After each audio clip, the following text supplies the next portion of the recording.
Hello, everybody. Dr. Ron Oberstein, president of Life Chiropractic College West. Welcome to the Life West Leadership Line. Today, I have a very special guest coming from OKC, right? Oklahoma City. Yes, sir. I got Dr. Tim Young. Tim, welcome to the Life West Leadership Line. I appreciate you having me. I'm honored. Oh, man, we are honored to have you. I've been wanting to have you for quite some time. Let me give you a little history on Dr. Tim. 1993 graduate of Cleveland College, Kansas City. That puts him somewhere about 28 years in practice, just about to hit that 30-year mark. Just has done amazing things in chiropractic. You're going to hear about it, but he started, I'll give you some examples. He started the Oklahoma Chiropractic Association 10 years ago. It's the largest ever state association in the history of Oklahoma with chiropractic. He started Focus OKC. That's a yearly seminar that brings in people to Oklahoma City, and they do philosophy and technique and all kinds of phenomenal stuff to keep chiropractic. He's in practice. He coaches doctors. He works with students. He teaches technique. Man, I could just keep going on and on down my arm, Tim. Teaches technique. He teaches all over the world. Actually, we were together, I believe it was in Amsterdam. Yeah. Yep, had a great time there. But more importantly, or just as importantly, I think more importantly, he's got a great family. He's a family man. He's got 3 kids. He's got 2 grandkids. He's got a wonderful wife. He's got a daughter that's a chiropractor who's just rocking it in Oklahoma City. He'll talk about that. I want you to share that about that. And he just has a passion for serving other chiropractors. So Tim, I'm so excited for you to drop some, pearls of wisdom as we go through our conversation. I really am honored to have you with us today. So thank you, my man. Thank you for having me. I appreciate it, Ron. You got it. Hey, talk to people, just share with us kind of, where Tim come from, like how'd you find chiropractic and what took place around that, so we can get a little bit of history. It's a long, colorful story, but I'm going to make it a shorter one so it's no time. I was raised in Southwest Missouri. I'm a hillbilly. We're talking down in the hills. I grew up hunting and fishing and eating squirrel and catching rabbits and the whole 9 yards. And when I was in about the 4th or 5th grade, my family moved to Springfield, Missouri, which was the big city. And I had an uncle in the family that was a chiropractor in Springfield. And we started going seeing Uncle Bill for just maintenance, football injuries, wrestling things, and that kind of stuff. So that was my introduction to chiropractic. But along the way, I wanted to be this and wanted to be that. And I decided that I was going to, go into the Navy and be a Navy SEAL. But before I got there, I was 18 years old. Before my 19th birthday, I was in a serious car accident, and I broke my back and I broke ribs and really was injured. And I had just started bodybuilding. I had just started this, I was tired of being little. I was, little Timmy all the time. Graduated high school at 150 pounds, and broke my back. Well, the orthopedic doctor said, well, you're done lifting weights. Your weightlifting days are over, and you're probably limp for the rest of your life. And that's crushing to a young man that's just getting started. Go see my Uncle Bill. Told him what they told me, and he kind of smiled. He's one of those he graduated from Cleveland in 1966. He just kind of shook his head and said, lay face down. So 6 weeks later, I was back in the gym. 6 months later, I won Teenage Mr. Missouri, bodybuilt for 25 years, competed on a national level. That was the introduction. That was a life-changing moment that planted a seed. And then I still went into the Navy. I wanted to be a Navy SEAL, started having problems with all the training. My back started bothering me. They wanted to do exploratory back surgery on me at 22 years old. And I said, no, ma'am, I don't think we're going to do that. And at that very moment, God laid his hand on my shoulder and said, you're going to be a chiropractor. And I knew it. And so it wasn't, so I went into chiropractic as a calling, as a knowing. And it had nothing to do with numbers and visits and money and any of that. It was what I was meant to be. And went to Cleveland Chiropractic School, and God has a plan, and he laid his hand and said, you be a chiropractor. And he put me in the presence of one of the greatest chiropractors living today, Dr. Hugo Gibson. Sure. And Dr. Gibson spoke chiropractic into me and got out of school and took off and ran from there. I had a long story. I had some crazy associateship things. I went to I got married, two new daughters. I adopted my daughters, got a baby on the way. I show up to my first job about 5 months in. the locks were changed, the office was closed, and they moved without telling me. Oh man. So here I sit, brand new doctor, brand new dad, all those things, man. It's crazy. So, but those trials and tribulations are what make us, and I think it's important for any doctor and anywhere they're along their career right now. I don't care if you're in practice 30 years or just starting out, it's those trials and tribulations that create who we are, that make us strong, right? That if it doesn't kill you, it only makes you stronger, kind of a deal. Exactly. And it's so cool. So you got out. What got you to OKC, to Oklahoma City? Well, it was a job opportunity. I had it was kind of crazy. So for students listening, don't give up hope. I took part 3 of national boards 3 times. I failed all 3 times by one question. I thought, are you freaking kidding me? And I knew that stuff. I'm just wasn't a great test taker. Well, back then in Oklahoma, if you passed their test, their state test, they didn't require part 3. They only required part 1 and 2. They made their state test so hard to try to limit the amount of chiropractors coming in. And again, God had a plan for me. I had a couple that had a job opportunity that I went to school with. And so I came to Oklahoma, and I actually I won the Missouri Toughman.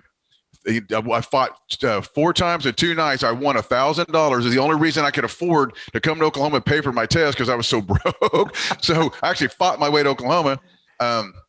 So then I took the test, blew the test out of the water, got my Oklahoma license, and took this job opportunity as an associate.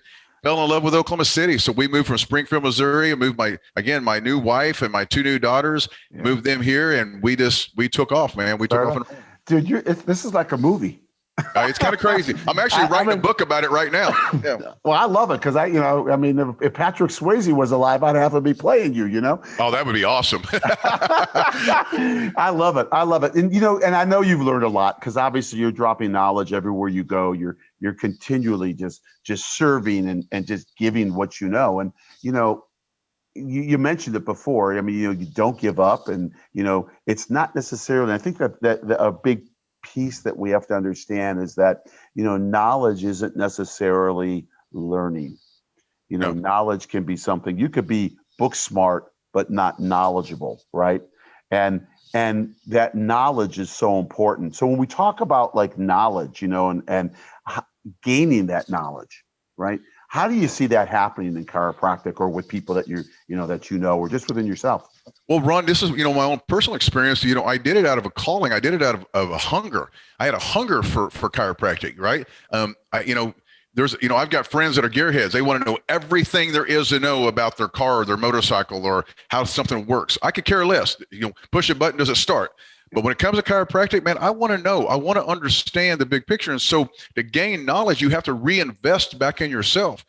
I went to every seminar. I studied with technique masters or chiropractors that were so much better than me. I listened to all the old tapes, the old guys that we talk about. Man, I spent hours listening to cassette tapes. A lot of the, if you don't remember what those are, Dr. Sigafus and Reggie Gold and DeMartini and, a BJ. I've got a whole library of BJ talks from the 30s.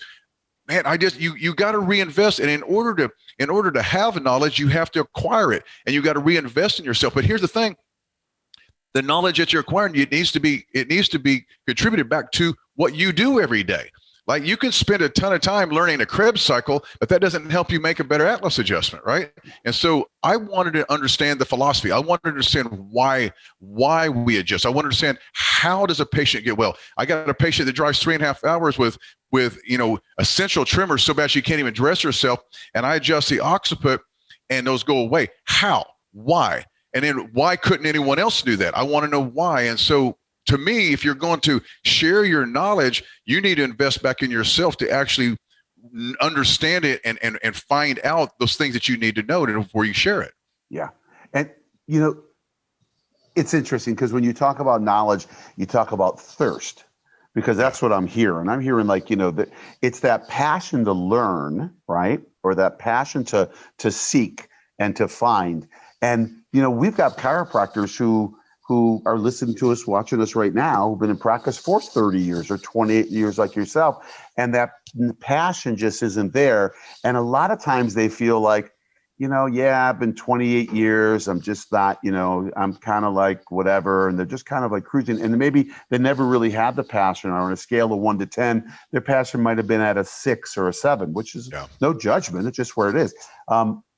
I think it's important to understand that it doesn't matter where we're at in our life, that it's still there, that knowledge, that thirst, and that brings the passion a lot of times, and the passion can bring the knowledge, right? How do you see that? Oh, absolutely. Ron, here's the thing. I see it all the time because, not to go into all that, but I work with chiropractors. I have chiropractors in 27 different countries, and everywhere from brand new doctors, students, all the way up to 40 years in practice. And I see everything in between. And one of the things that I see that happens is complacency. Chiropractors, they kind of get on an island by themselves. They quit interacting with other chiropractors, other groups. And what happens? They just get in their practice, and good enough kind of becomes good enough.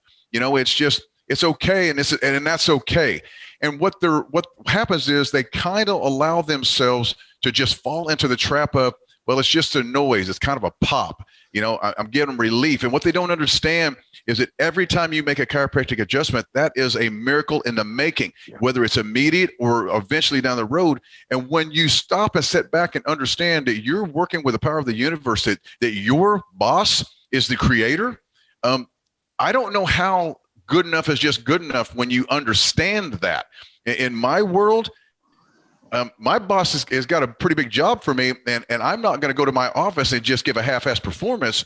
I'm not letting him or my patients or my short time on this planet down. And I think most chiropractors, they forget who they are, what they do, and why they do it. And when they get reminded of that, that's what you're talking about. There's where that passion comes back in my opinion. Yeah. But the interesting thing too is that, and I've seen it, I've coached doctors for many, many years, that it becomes this level of balance. It's like you take someone and all of a sudden, and we'll just use numbers for an example. I don't really like numbers, but we'll just say 100 patient visits a week, and you double that to 2, or from 2 to 4, whatever, and they get into this thing and they just get themselves going, almost like they got into the gym and they start exercising really, really hard. They haven't exercised. They used to exercise, but moderate, right? And then all of a sudden their body breaks down. Or they're in the office, we'll say, they just start to get out of balance, right? And then they kind of fall back, And I think that one of the things I'd love you to speak to is as they grow and get passion, the passion's almost like a drug. It gets shot in their arm, and and it lasts for a certain time period. That to keep that balance and keep that longevity and keep that look, that how do we keep this perpetuated and sustainability? Right? Great question. I'm glad you asked that, because that's one of the things that I stress so much is removal. Remove obstacles. Constantly be removing obstacles and things that do not serve you or your patients from your life and from your practice. There's so many things procedure-wise that chiropractors do that absolutely are necessary, that you do not have to do, but for some reason they learned it somewhere, or they just kind of adopted it out of, well, maybe I need to do this. And then what happens is they're filling their day about, if they, as like I said, if you see, 100 patients in a week and you're busy and you're tired, something's not right. And so I've seen it so many things. They're doing like a 5-minute massage, and then they stretch, and then they do this, and then they feel like they have to ask 30 questions on every visit. And what they need to understand is none of that is necessary. And this is the beauty of chiropractic. It is so simplistic in its approach, and it's so simplistic in its principle. If you'll stick to that, then it's real easy. Here I am. I'm 54 years old. I've been in practice for 28 years. I just figured that out. And Wednesday, this is Thursday. Yesterday, I saw 103 hours. Now, I'm not bragging on me. I know Joe Borio saw 600 a day. So Joey would be like rolling his eyes at me. But my point is, the reason that I can do that so effectively and so efficiently through the years, that knowledge that I acquired, that I gained, what I learned more than anything is, if you will stay strictly focused and intentional on the adjustment, get them in, move the bone, help them up, be kind, be courteous, and love them.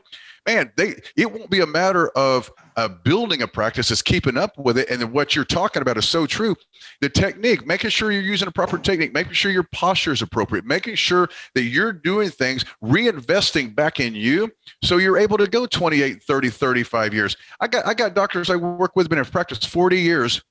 They're breaking records in their office after 40 years. They're seeing more than ever, and they're having more fun because what we did was we redirected their passion, but we also streamlined their system and streamlined their procedures to where their focus comes back to what's important. And I think that's how they keep the longevity, keep from wearing out, Ron.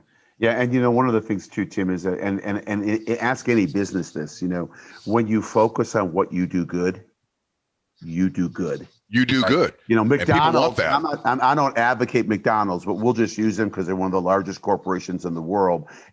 They don't have Kentucky Fried Chicken. They don't have mattresses.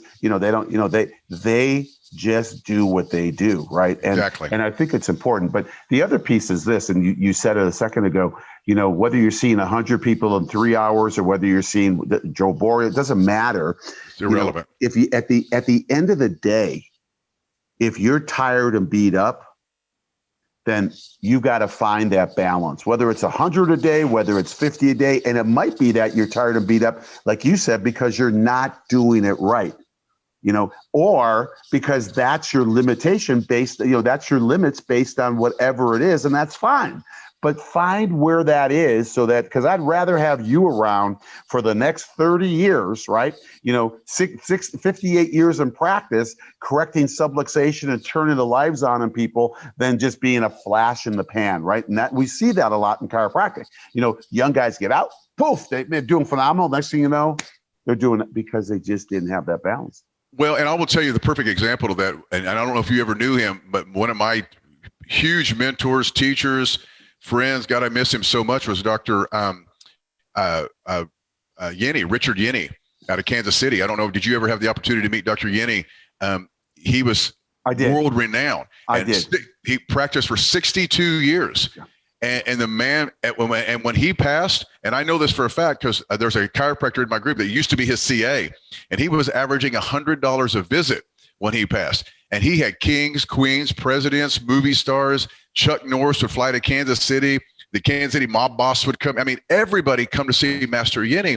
And one of the things that he just taught me was, first of all, he would say, young man, a dull axe will chop no wood. Just what you're saying. You have to take care of you. He took an hour nap every single day, every day. 84 years old is when he passed it, but he practiced for 62 years there. And more importantly, he was so laser focused, and he always told me less is more. Yeah. Less is more. And how can you argue with a man that has people like famous people, like huge people fly into Kansas City just to spend time with a few minutes with him? Yeah. And I think about him often and some of the things that he taught me, and that was that dull axe will chop no wood. He didn't do anything other than exactly what was necessary. Here's his report of findings, Ron. You broke me fixed, 3,000.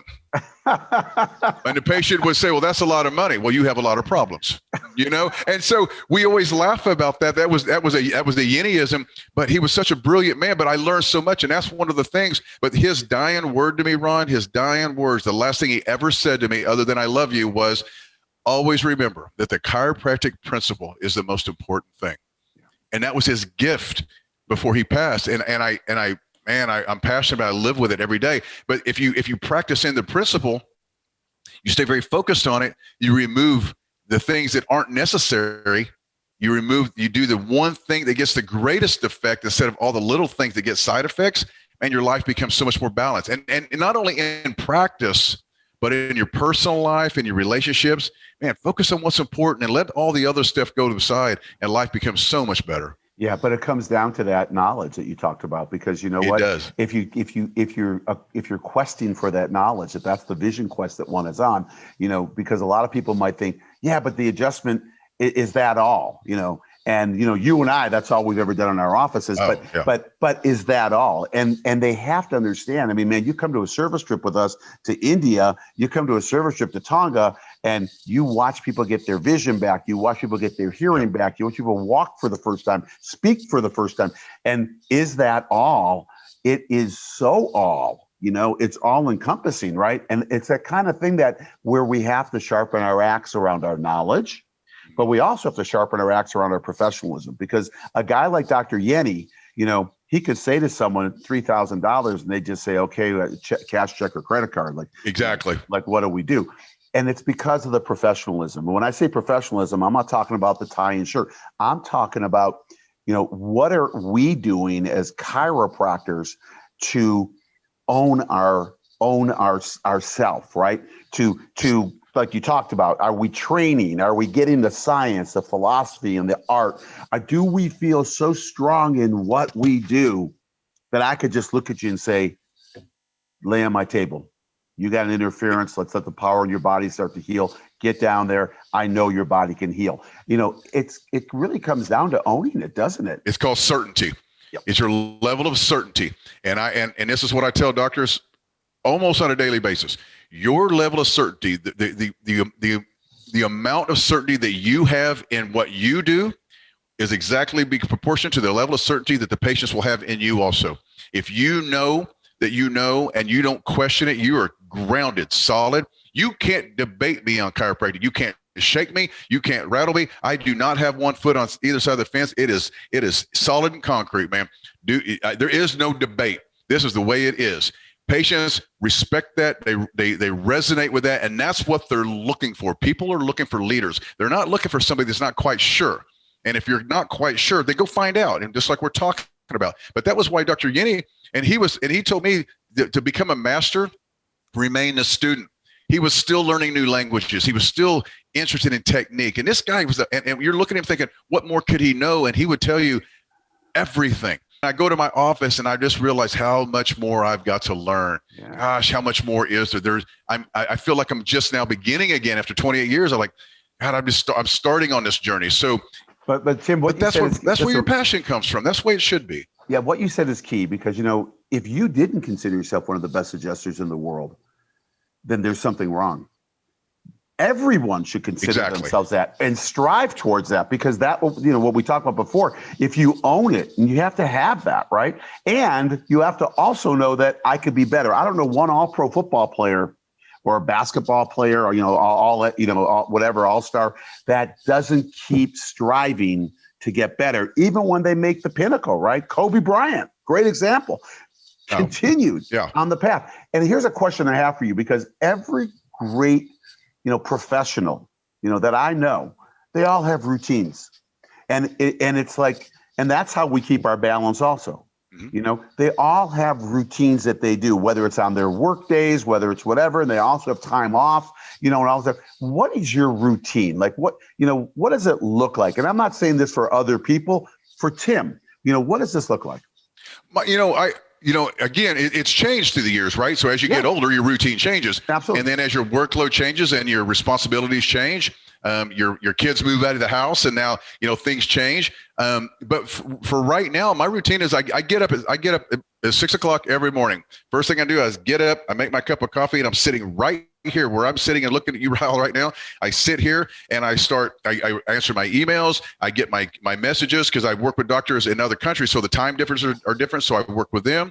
I'll pick up, I put them all up.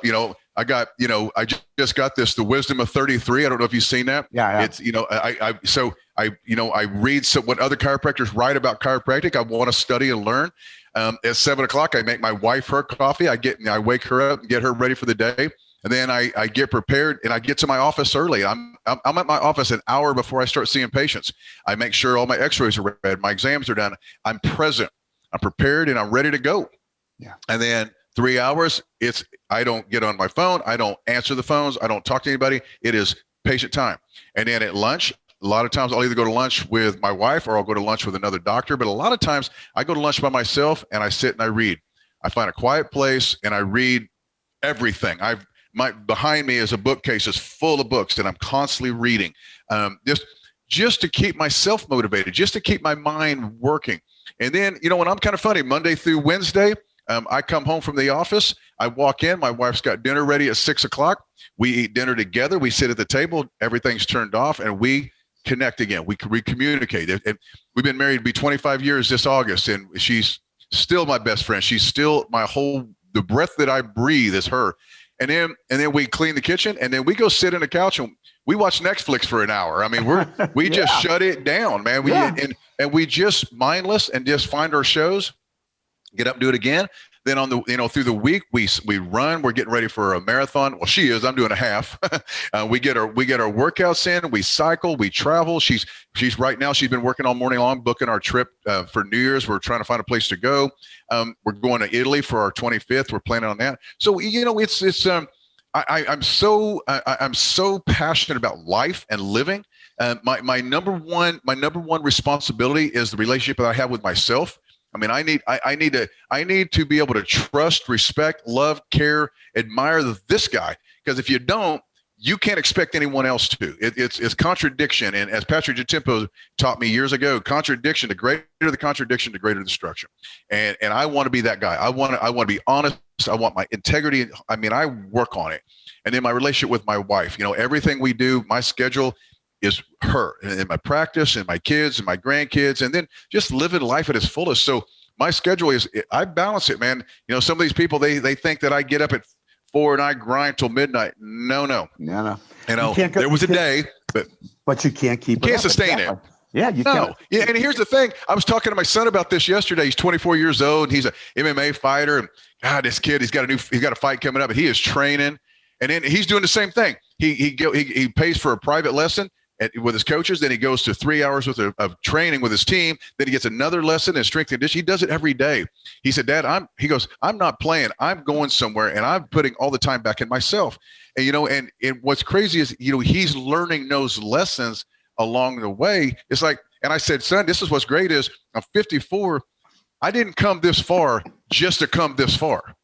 Man, it's game on. And so we're already creating new businesses and new things we're doing. We're having fun with life, Ron. And I think that's where balance is enjoying having fun. It's interesting because when you start looking at that, and I really, listen, I want to tell everyone this, and I think everyone should know that you are a professional. You're not a professional because you have a degree. No. You're a professional because you chose to step in the arena and play this game of chiropractic, right? That people are paying you they're coming into your office to pay you. They should get the best that you have, whatever that is for you, right? It doesn't have to be stacked up against Dr. Tim or anybody else. The best that you have. And when you do the best and you put the work in, guess what? The results are going to be there, right? Absolutely. And it's living that life. And what you just said was so important, Tim, because people have to hear that it isn't just the pedal against the metal and from 6 o'clock in the morning till midnight, you eat, sleep, and drink and you're taking the time, you're chilling out, you're doing these things, you're watching Netflix, you're going mindless. It's important. And whatever that is for someone else might have a TV, but you still got to take that time. And you do. And you do, but Ron, here's the thing, just kind of what we talked about in the beginning. You got to earn this right? Yeah. You got to earn the right to be able to do this. You got to put the work in. It's like, and I use the analogy of bodybuilding all the time. I'm going to be a bodybuilder, and I'm going to walk into the gym today. Well, your ass better get under a squat rack, right? It's time to start putting some weight on, and kind of like we talked about before. The stress and the events that you go through in life. You're not going to get bigger unless you put more weight on. And if you don't stress your body, you can't just show up and walk around the gym 3 or 4 times and walk out and expect to do anything. You got to put the work in. But then there comes a day when you put the work in. Now the workouts aren't quite as hard. They're not quite as stressful because you've earned where you're at. And in chiropractic, that's what I feel like. I've put the work in. I put those hours in. I put the training in. And I'm still learning and I'm still training. But today in my practice, I'm not trying to build it. Man, this old guy's just trying to keep up with it. You just built your reputation and you built the respect of your community and your people. I got patients that drive 3-4 hours one way. And what's interesting is they're in and out of my office in about a minute to a minute and a half, and they bring me things. They bake things for me. And that's what chiropractic is about. But you said something earlier that I've got to hit again. The adjustment is enough. Man, they drive all that way to get an adjustment. And I did the same thing with El Salvador, the mission trip in El Salvador. me and two doctors and like 10 students, we saw 1,300 people in a day, and those people didn't speak English. And the same thing, I had the entire El Salvador army lined up, and I adjusted all those soldiers, and they followed me around. I had an entourage wherever I went for the rest of that weekend. What an amazing thing. And what I said earlier is it's not just a pop. It's not just a manipulation. It is a specific adjustment, a potential miracle under your hands every time. And you got to fall in love with that, man. You just do. And you have to see it too, and when you do see that, you start to understand that. And that goes back to what you talked about leveling up, about studying the philosophy, studying the art, studying the science, and really becoming the chiropractor, right? And I think that Absolutely. I don't care where you are in your professional lives right now, whether you're just in practice, whether you're just getting, starting practice, or whether you're been in practice for 30 or 40 years. If you're still in your office, you're still in the game, right? Exactly. And if you're thinking, I'm thinking about retiring, that's good. That's great. You deserve that. But when you're in there, be the best you can be, right? Not based on what you think is, mean, I'm not going to train. I'm just going to go in, I'll eat good. Well, that's great. Do the best you can. People deserve that. And when it's all said and done, it's really our legacy of what we leave, right? Tim, exactly. we've hit that time period. Man, we can go on and on and on. But oh yeah, we could be here all day. I got one question I want to end with you, just to have you answer it. We talk about up leveling. We went through that, and how to become better, and and the knowledge, the quest for knowledge.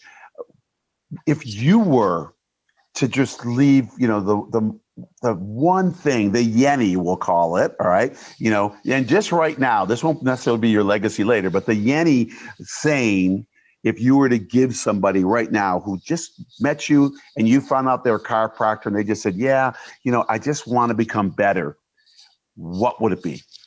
This is what I would say to them. Your chiropractic adjustment is your signature. It defines who you are as a chiropractor. How do you want to be defined? I would leave them with that. I love it. I love it. Dude, you are so right on. I am so proud of you. I want to thank you for all that you're doing, for the profession, for the students, for the doctors.